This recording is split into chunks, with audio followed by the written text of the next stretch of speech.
পাকিস্তান আফগানিস্তানে হামলা চালিয়েছে সম্প্রতি। মুসলিম দুই দেশের মধ্যে এমন উত্তেজনাকে কিভাবে দেখছেন? এটা কি মুসলিমদের মধ্যে ফাটল ধরানোর নিশানা কিনা? এটা তো দুর্ভাগ্যজনক আমাদের, যে আমাদের প্রায় দেখা যায় যে মুসলমানদের মধ্যে নিজেদের মধ্যে মারামারি লেগে যাচ্ছে। একদিকে আমরা দেখি ফিলিস্তিনের গাজার মানুষগুলো একটু স্বস্তির নিঃশ্বাস ফেলতে পেরেছে, অনেকদিন পর তারা রাতে একটু প্রশান্তির ঘুম, এটা তাদের তৌফিক হয়েছে। গোটা পৃথিবীর শান্তিকামী মানুষেরা এটাতে পরিতৃপ্ত। একটা জায়গাকে রীতিমতো জাহান্নামে পরিণত করা, মানুষের জীবনকে সম্পূর্ণ তছনছ করে দেওয়ার এই জুলুম হঠাৎ করে বন্ধ হওয়ার বা এই জুলুম থামার একটা উপক্রম বা উপায় যখন, সম্ভাবনা যখন বের হয়েছে এবং কিছুটা যখন মানুষ স্বস্তির নিঃশ্বাস ফেলছে, যুদ্ধবিরতি পথে যখন কিছুটা অগ্রসর হয়েছে, তখন গোটা পৃথিবীর মানুষ প্রশান্তি পেয়েছে। আমরা দোয়া করি আল্লাহ তাআলা গাজাবাসীর এই স্বস্তি, তাদের এই শান্তির ঘুমকে আল্লাহ তাআলা চিরস্থায়ী করে দিন এবং গোটা পৃথিবীর সমস্ত মানুষের সমস্ত কষ্ট দূর করে দিন, জালেমদেরকে আল্লাহ তাআলা থামিয়ে দিন, আমরা দোয়া করি। কিন্তু সেই সাথে এই যে দুটি মুসলিম দেশ তারা একে অন্যের উপর হামলা করেছে, এটাও দুর্ভাগ্যজনক। এটা বন্ধ হওয়া উচিত। আমরা মুসলিমদেরকে একজনকে অন্যজনের উপরে চড়াও করে দিয়েই ইসলাম এবং মুসলমানদের শত্রুরা তাদের টার্গেটগুলোকে পূরণ করছে।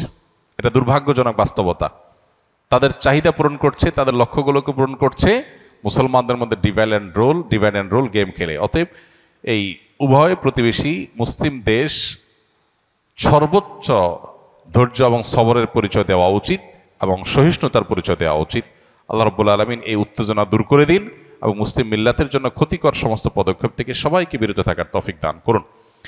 আমরা যেহেতু প্রকৃতি ইস্যু জানি না কোন কারণে তারা হামলা চালিয়েছে, কি হয়েছে না হয়েছে, অতএব বিস্তারিত এটা সম্পর্কে মন্তব্য রাখা কঠিন। কিন্তু এটুকু ঠিক যে আমরা গোটা পৃথিবীর সমস্ত মুসলমানরা এক মুসলিম দেশ আরেক মুসলিম দেশের উপর হামলা চালাক বা হামলার পরিস্থিতি তৈরি হোক, এটা আমরা কেউ চাই না। এটা বন্ধ হোক, এটা একজন মুসলমান হিসেবে আমাকে চাইতে হবে, কারণ সমস্ত মুসলমানরা একটা দেহের মতো।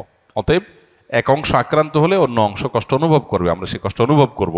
সেই জায়গা থেকে এটাকে অবশ্যই একজন মুসলমান হিসাবে আমরা বন্ধ হোক সেটা চাই। সিজদার আয়াত তেলাওয়াত করলে কেন সিজদা দেওয়া ওয়াজিব হয়? সিজদার আয়াত তেলাওয়াত করলে সিজদা কেন দেওয়া আবশ্যক হয়? কোরআনে কারীমের বেশ কয়েকটা সিজদার আয়াত আছে, আপনারা জানেন। কতগুলো সিজদার আয়াত আছে? 14টা। এই 14টা সিজদার আয়াত পুরো কোরআনের বিভিন্ন জায়গায় আছে, শেষের দিকে একটু বেশি, শুরুর দিকে একটু কম। এই সিজদার আয়াতগুলো তেলাওয়াত করলে আমরা সিজদা দেই কেন?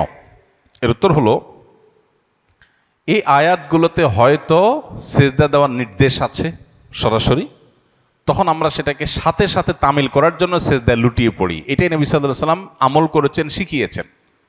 যেমন একটা সিজদার আয়াতে আল্লাহ তাআলা বলেছেন, তোমরা আল্লাহর উদ্দেশ্যে সিজদা নিবেদন করো।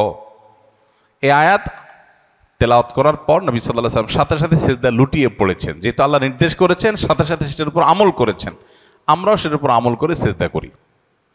আবার সিজদার আয়াতের মধ্যে কোন সিজদার আয়াতের মধ্যে সিজদার সরাসরি নির্দেশ নাই, সিজদা করো এই নির্দেশ ডাইরেক্ট নাই, কিন্তু আল্লাহর কোনো বান্দা, কোনো নেককার, কোনো আল্লাহর ওলি, আল্লাহর কোনো প্রিয় বান্দা, তিনি হয়তো কোনো একটা বিশেষ পরিস্থিতিতে আল্লাহর প্রতি আবেগে আকুল হয়ে বা আল্লাহর প্রতি অনুগত হয়ে তিনি সিজদায় লুটিয়ে পড়েছেন। সেই বর্ণনাটা যখন কোনো আয়াতে দেওয়া হয়, ওই বর্ণনাটা যখন আমরা তেলাওয়াত করি, নবী সাল্লাল্লাহু আলাইহি ওয়াসাল্লাম তেলাওয়াত করার সময় তিনিও তার অনুকরণে সিজদায় লুটিয়ে পড়েছিলেন, আমরাও সেজন্য লুটিয়ে পড়ি। অতএব কোরআনে কারীমের সিজদার আয়াত তেলাওয়াতের পর যে সিজদা দেওয়া হয়, এটার কারণ হলো হয় সরাসরি সিজদার নির্দেশ আছে, ওইটাকে সাথে সাথে তামিল করা, অথবা সিজদা করার মতো কোনো, আল্লাহর প্রতি সিজদা নিবেদন করার মতো কোনো আবহাওয়া, কোনো পরিবেশ, কোনো বর্ণনা এসেছে, তখন সাথে সাথে সিজদা লুটিয়ে পড়ে আল্লাহর কৃতজ্ঞতা জ্ঞাপন করা। এই আমলটি নবী সাল্লাল্লাহু আলাইহি ওয়াসাল্লাম করেছেন, সেজন্য আমরাও করি।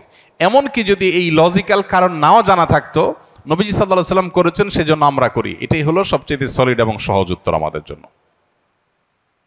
মানুষ হয় আল্লাহর গোলাম, না হলে নফসের গোলাম।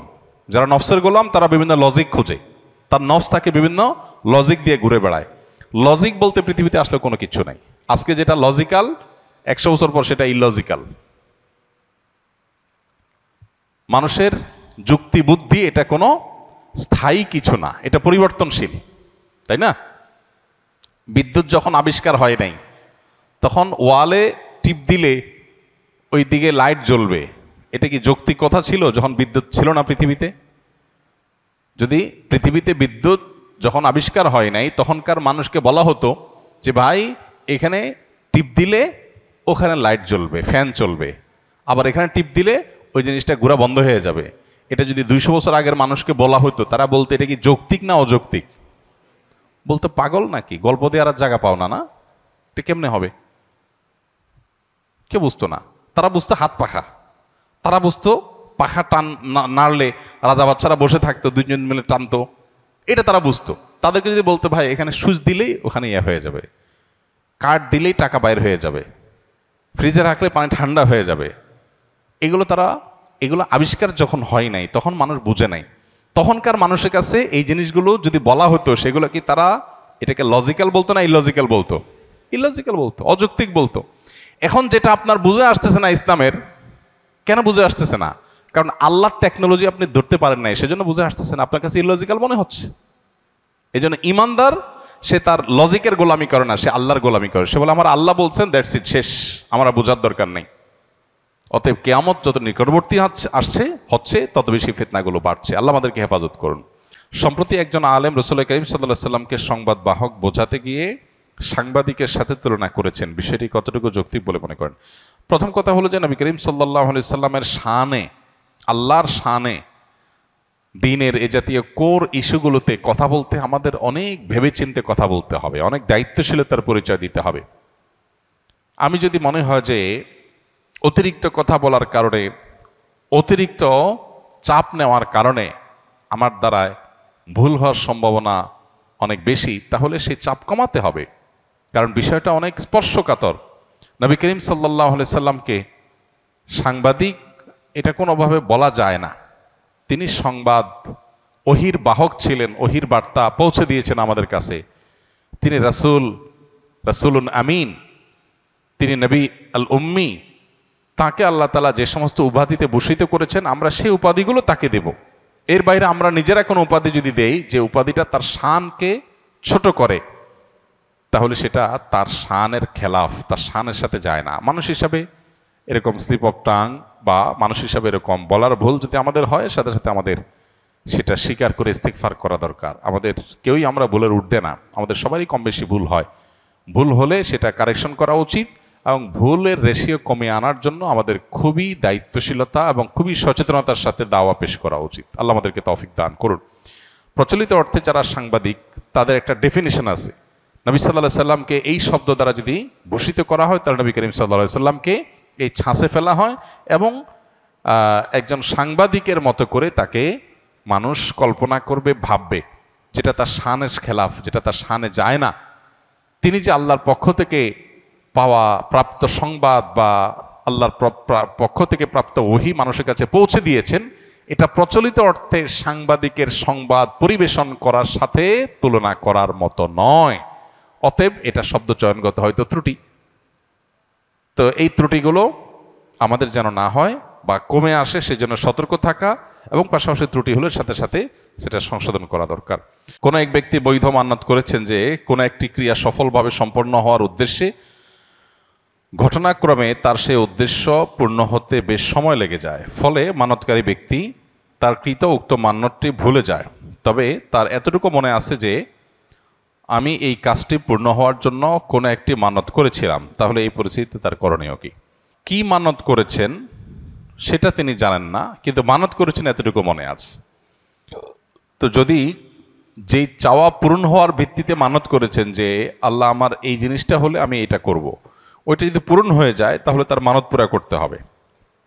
এখন মানতের ফিগার, পরিমাণ, মানতের ধরন, ধাঁচ সেটা যদি আপনার মনে না থাকে, মানতটা যদি বিশুদ্ধ হয়ে থাকে, মৌলিকভাবে এতটুকু মনে থাকে যে যা মানত করেছে সেটা বিশুদ্ধ মানত হয়েছে, তাহলে সেটা পূর্ণ করা জরুরি। সেক্ষেত্রে আপনার প্রবল সম্ভাবনা, প্রবল ধারণা কোনটা হয় সেটাকে আপনি প্রায়োরিটিতে রেখে তারপর আপনি মানত করবেন। ব্যাস, তাহলে ইনশাআল্লাহ বিদিনিল্লাহ সেই মানতটা পূরণ করবেন। আপনার যদি মনে হয় যে আমি 10,000 টাকা গরিব দুঃখীদেরকে দান করব, এরকম নিয়ত করছি বলে মনে হয়, 5,000 টাকা নিয়ত করেছি, তাহলে এমন একটা ফিগার আপনি মানত হিসাবে আদায় করেন যেটা আদায় করলে আপনার সন্দেহ দূর হয়ে যাবে, যে প্রবল ধারণা বা আপনার জোরালো সম্ভাবনা আমি এটা করেছি, সেটা যদি আপনি আঁচ করতে পারেন এবং নির্ধারণ করতে পারেন, তাহলে সেটাকে ঠিক করে আপনি মানত পুরা করবেন। এবং যেহেতু ইবাদতের ইস্যু, সেক্ষেত্রে একটু সন্দেহের ঊর্ধ্বে ওঠার চেষ্টা করবেন। 5,000 কি 10,000 সন্দেহ হচ্ছে, তাহলে 10,000 কি আপনি যদি ধরেন তাহলে এটা সেফ সাইড হয়ে যায় আপনার জন্য, সেভাবে আপনি মানত পুরা করবেন। আস সুন্নাহ ফাউন্ডেশন, উম্মার স্বার্থে সুন্নাহর সাথে।